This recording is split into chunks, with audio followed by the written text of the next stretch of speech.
भारतीय मूल के अमेरिकी नागरिक नील मोहन को यूट्यूब का नया सीईओ बनाया गया है। मोहन सुजान वोज्की की जगह लेंगे। सुजान वोज्की पिछले 9 साल से यूट्यूब के सीईओ का पदभार संभाल रही थी। उन्होंने अपना इस्तीफा दे दिया है। नील मोहन अभी यूट्यूब के चीफ प्रोडक्ट ऑफिसर के तौर पर बने हुए हैं। लंबे वक्त से वह सुजान वोज्की के सहयोगी रहे हैं। नील के सीईओ चुने जाने के बाद लोग यह भी जानना चाह रहे हैं कि सुजान वोज्की ने आखिर क्यों यूट्यूब के सीईओ पद से इस्तीफा दे दिया। इन्हीं सवालों का जवाब हम आज आपको दे रहे हैं कि आखिर सुजान वोज्की ने क्यों इस्तीफा दे दिया। टिकटॉक और फेसबुक के रील्स जैसी शॉर्ट फॉर्म वीडियो सेवाओं और नेटफ्लिक्स जैसे स्ट्रीमिंग प्लेटफॉर्म के साथ लगातार कंपटीशन के बीच यूट्यूब के विज्ञापन राजस्व यानी कि एडवर्टाइजमेंट रेवेन्यू में लगातार दूसरी तिमाही में भी गिरावट आई है। जाहिर है कि कंपनी की कमाई में इस तरह से गिरावट के लिए संस्था के बड़े पदों पर बैठे लोग की जिम्मेदारी ज्यादा बनती है। बताया जाता है कि इसी वजह से सुजान ने अपना इस्तीफा दे दिया है। सुजान ने ट्वीट कर कहा है कि वे अपने जीवन का एक नया अध्याय शुरू करने जा रही हैं। वे अपनी फैमिली, हेल्थ और पर्सनल प्रोजेक्ट को लेकर के नया काम शुरू करेंगी। हालांकि नील मोहन के सीईओ बनाए जाने पर भारतीय काफी खुश हैं, क्योंकि नील मोहन भी अब भारतीय मूल के उन सीईओ की सूची में शामिल हो चुके हैं जो दुनिया भर की दिग्गज कंपनियों को संभाल रहे हैं। इसमें माइक्रोसॉफ्ट के सीईओ सत्या नडेला, एडोब के सीईओ शांतनु नारायण और अल्फाबेट के सीईओ सुंदर पिचाई जैसे चेहरे शामिल हैं। नील मोहन के बारे में कई ऐसी बातें हैं जो लोग नहीं जानते, पर चूंकि अब वे यूट्यूब के सीईओ बन चुके हैं तो लोग उनके बारे में खोज रहे हैं और बहुत कुछ जानना चाहते हैं। तो नील से जुड़ी हुई कुछ ऐसी ही बातें हैं जिससे आपका वास्ता कराने वाले हैं। यूट्यूब के नए सीईओ नील मोहन का जन्म 1975 में लखनऊ में हुआ था। उन्होंने 1996 में इलेक्ट्रिकल इंजीनियर की ग्रेजुएट की डिग्री लेने के बाद स्टैनफोर्ड यूनिवर्सिटी में दाखिला लिया। नील फिलहाल अपनी पत्नी हेमा सरीम के साथ सैन फ्रांसिस्को में रहते हैं। नील मोहन ने अपने करियर की शुरुआत ग्लोरिफाइड टेक्निकल सपोर्ट से की थी।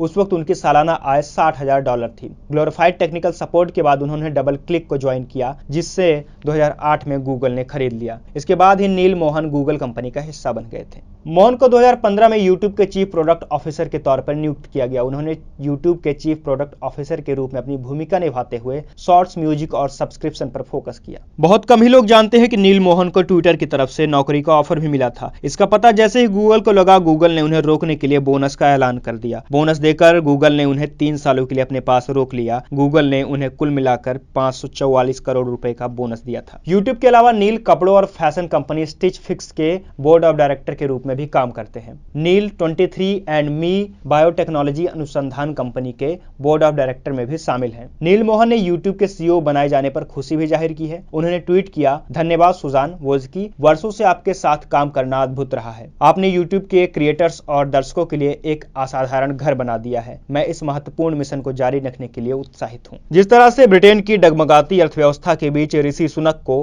ब्रिटेन का प्रधानमंत्री बनाकर ब्रिटेन को इस भारी संकट से निकालने की जिम्मेदारी सौंपी गई है, फिलहाल नील मोहन को यूट्यूब का नया सीईओ बनाकर ऐसी ही बड़ी जिम्मेदारी सौंपी गई है। इसलिए नील का पहला टारगेट यूट्यूब को फायदे में लाना है। इस बार गूगल ने अनुमानित $7 बिलियन कमाने का लक्ष्य बनाया है।